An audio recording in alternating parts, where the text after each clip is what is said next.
Assalamualaikum warahmatullahi wabarakatuh. Kami dari SMA Negeri 1 Batang ingin mewawancarai Bapak tentang tugas kami tata cara memandikan jenazah dengan baik dan benar. Sebelumnya Pak, perkenalkan saya Aisyah Mauli. Dan saya Liviosna Eka Febrianti. Dan saya Audia Pingkan. Dan dengan Bapak siapa? Dengan Pak Ali ya, saya selaku kasih pelayanan desa. ya memang tugas dan tanggung jawab dari kasih pelayanan yang pertama kan masalah pernikahan ya, kemudian masalah jenazah, diantaranya berarti ini masalah jenazah ya. Apa mungkin yang ditanyakan? Yang ingin ditanyakan pertama, hal-hal apa saja yang harus diperhatikan dalam memandikan jenazah? Baik, untuk memandikan jenazah antara lain yang pertama kan harus ada air ya, air yang suci mensucikan. Di antaranya itu air yang bersih ya, jadi yang bisa untuk wudhu biasa. Kemudian yang kedua itu sabun atau pembersih. Kemudian yang perlu disiapkan dengan adanya alas untuk mayit, atau kalau di sini biasanya itu kalau belum ada alatnya pakai orang itu ya, jadi untuk mangku. Kemudian setelah semua peralatan siap, peralatan memandikan siap, yang perlu dilakukan awal yaitu memandikan semuanya ya, jadi keseluruhan tubuh itu dimandikan. Pertama disiram pakai air, jadi disiram pakai air, terus habis disiram keseluruhan itu untuk perut biasanya ditekan ya, untuk ditekan agar kalau ada sisa-sisa kotoran biar keluar, jadi biar si mayat ini benar-benar bersih. Kemudian dipakai sabun keseluruhan, jadi dari atas sampai bawah disabun semua atau dipakai kasih pembersih ya. Jadi kalau udah dikasih air semua, yang terakhir pakai air yang suci itu untuk wudhu. Jadi walaupun mayat tetap harus disucikan yaitu dengan air wudhu.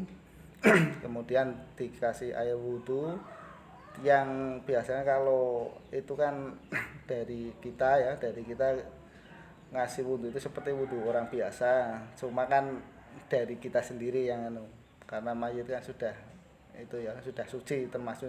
Sebetulnya kalau untuk wudhu sendiri ya hukumnya enggak terlalu penting, yang penting mandinya. Jadi untuk memandikannya memang lebih utama. Mungkin itu ada yang ditanyakan lagi. Yang kedua, bolehkah suami memandikan jenazah istri yang telah diceraikannya? Sebenarnya kalau memandikan kan ada kalau bisa itu kan dari keluarga ya atau nasab, karena yang dikhawatirkan itu kan kalau mayat itu harus suci setelah mandi. Tapi ketika ada kasus kok suami tapi udah cerai, itu kan berarti namanya bukan suami lagi, berarti udah orang lain. Apalagi kalau memandikan sebaiknya itu ya dari pihak umpamanya wanita, itu dari perempuan-perempuan, itu untuk menjaga kerahasiaan dari si mayat tersebut. Kadang kan ada ciri atau ditakutkan kalau yang tidak saudara kadang itu membeberkan aibnya, kan dilarang itu. Mungkin itu. Jadi kalau yang apalagi itu kan suami, berarti udah nggak jadi suami lagi ya, bukan. Kemudian apa lagi? Bagaimana cara memandikan jenazah yang rusak tubuhnya, Pak?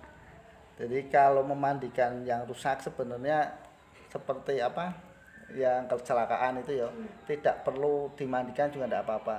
Jadi secara hukum Islam itu diperbolehkan karena melihat dengan kondisi keadaan si mayit.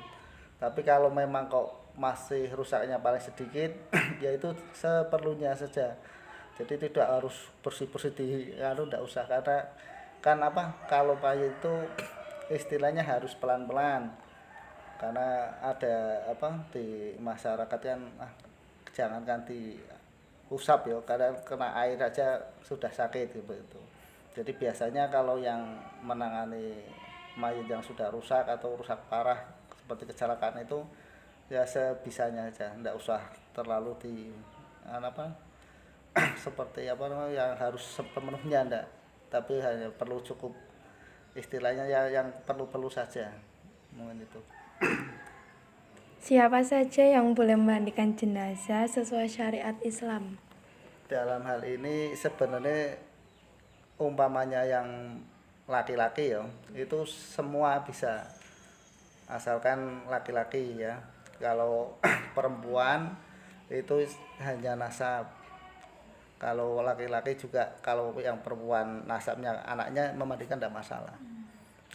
Ya ini kan tujuannya untuk mayit ini agar suci, setelah dimandikan kan nanti dikafani pun harus suci. Seperti umpamanya yang meninggal itu perempuan sedangkan kasih pelayanan biasa kan laki-laki ya, itu tidak menyentuh si mayit. Jadi pas mengafani juga hanya mengontrol. Jadi ada seorang ya keluarga atau ustadzah ya yang itu yang dibantu untuk diarahkan. Jadi memang benar-benar suci seperti orang yang mau sholat itu. 5. Bagaimana jika jenazah dalam kondisi terbakar, apakah wajib dimandikan? Kondisi Terbakar. kena luka terbakar itu. Mungkin kayak kecelakaan Bakar. atau apa, kayak rumahnya kebakaran, habis itu ada korban, itu kan mungkin ada mayat yang mati gitu, terus itu wajib nggak Pak dimandikan? Kalau kayak kondisi seperti itu bahkan kondisi darurat ya. Jadi ya tidak dimandikan pun tidak apa-apa, karena ada hal yang apa hukumnya untuk tidak bisa. Karena kalau dipaksakan dimandikan kan kadang malah apa bagian-bagiannya tambah ternganu ya. Jadi biasanya ya tidak apa-apa, tidak dimandikan. Sudah. Terima kasih atas wawancaranya Pak. Kurang lebihnya mohon maaf. Sekian dari kami. Wassalamualaikum warahmatullahi wabarakatuh.